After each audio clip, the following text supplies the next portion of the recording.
Assalamualaikum warahmatullahi wabarakatuh.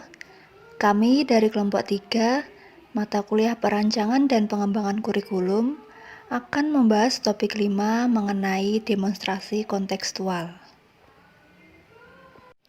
Anggota kelompok kami yaitu saya Ayu Anissa Susanti, kemudian Siti Nurul Latifah, kemudian Ade Yurika Isti Megawati, kemudian Rizky Fauzi Tasya Kuriana, dan kemudian Ramadini Rudi Santoso.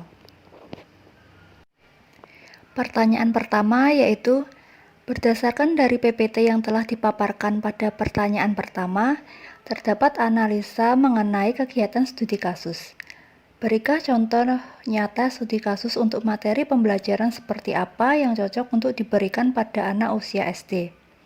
Jawabannya, beberapa kegiatan belajar yang dapat dilakukan untuk mencapai penampilan kemampuan puncak peserta didik dan memperdalam pemahaman mereka adalah dengan sebagai berikut. Pertama, dengan kegiatan proyek penelitian kelompok. Dilakukan dengan cara meminta peserta didik secara berkelompok untuk membuat proyek. Dengan contoh konkretnya, pada kelas 5 SD pelajaran IPA bab 8 tentang Bumiku Sayang, Bumiku Malang. Peserta didik diminta untuk membuat poster tentang cara menjaga lingkungan. Kriteria poster yaitu sesuai tema, menggunakan kalimat ajakan, isi teks poster informatif, dan dengan desain yang menarik. Kemudian contoh kedua yaitu dengan kegiatan eksperimen sederhana dengan melibatkan peserta didik dalam eksperimen sederhana yang membantu mereka memahami konsep-konsep ilmiah. Contoh konkretnya yaitu pada kelas 3 semester 1 terdapat topik mengenai pertumbuhan dan perkembangan tumbuhan. Guru dapat meminta peserta didik untuk melakukan praktikum pada tumbuhan kacang hijau. Caranya dengan menaruh kapas yang sudah dibasahi air pada gelas plastik. Kemudian memberikan beberapa butir kacang hijau, kemudian memisahkan gelas pertama di ruang yang mendapat cahaya dan gelas yang kedua di ruang yang tidak mendapat cahaya. Kemudian tunggu beberapa hari dan anak akan memperhatikan pertumbuhan kacang hijau. Kacang hijau tumbuh dengan cahaya akan tumbuh lebih baik dan dibandingkan dengan yang minim cahaya. Kemudian contoh selanjutnya yaitu dengan menggunakan permainan edukatif yang dapat digunakan untuk meningkatkan pemahaman peserta didik tentang materi pembelajaran. Contoh konkretnya, pada kelas 3 SD dengan bab tentang penjumlahan pecahan, guru dapat memberikan game edukatif melalui media Matific. Aplikasi Matific dapat mengerjakan matematika secara intuitif dan memperkenalkan cara berpikir ilmiah pada peserta didik. Kemudian untuk pertanyaan berikutnya akan dibahas oleh rekan saya. Selanjutnya, saya akan menjawab pertanyaan nomor 2. Kegiatan belajar apa yang menurut kalian cocok diterapkan untuk pembelajaran berdiferensiasi? Kegiatan belajar yang cocok diterapkan untuk pembelajaran berdiferensiasi dapat dilakukan dengan cara guru memberikan materi-materi lebih sederhana atau membagi peserta didik ke dalam kelompok-kelompok belajar seperti kegiatan proyek berkelompok yang dilakukan oleh peserta didik untuk membuat sebuah proyek secara berkelompok.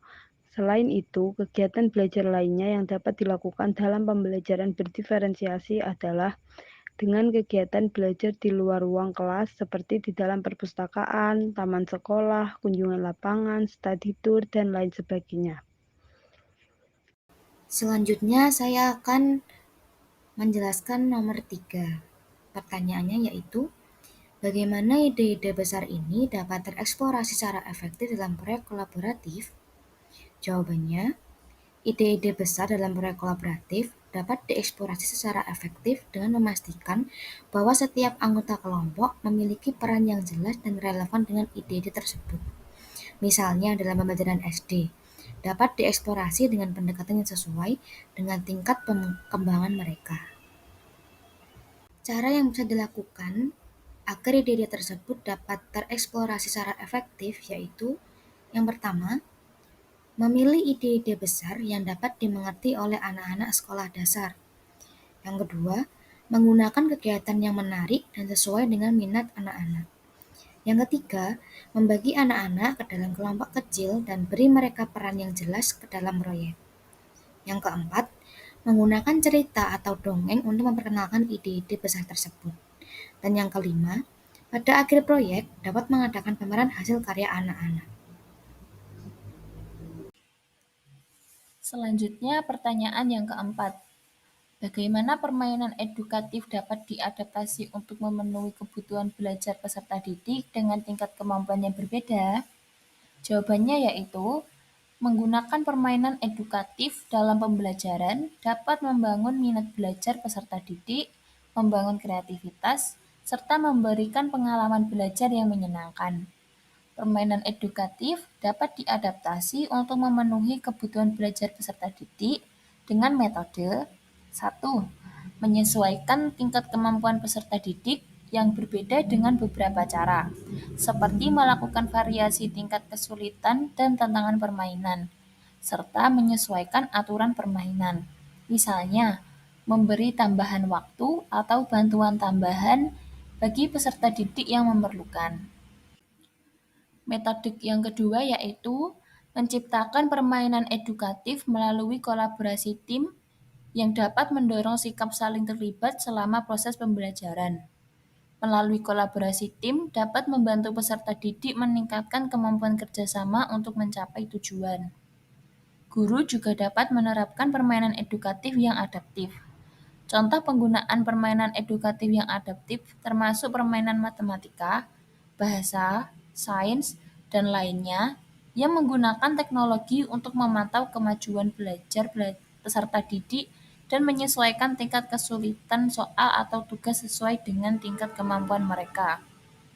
Dengan mengadopsi pendekatan yang inklusif dan diferensial dalam menggunakan permainan edukatif, guru dapat memastikan bahwa semua peserta didik, terlepas dari tingkat kemampuan mereka, dapat terlibat secara efektif dalam pembelajaran dan mencapai potensi maksimal mereka. Untuk soal nomor 5, bagaimana melibatkan peserta didik dalam kegiatan belajar yang bermakna dan menarik dapat membantu mereka mencapai penampilan, kemampuan, puncak, dan memperdalam pemahaman mereka tentang ide-ide penting. Jawabannya yaitu melibatkan peserta didik dalam kegiatan belajar yang bermakna dan menarik adalah kunci untuk membantu mereka mencapai penampilan, kemampuan puncak, dan memperdalam pemahaman mereka tentang ide-ide penting.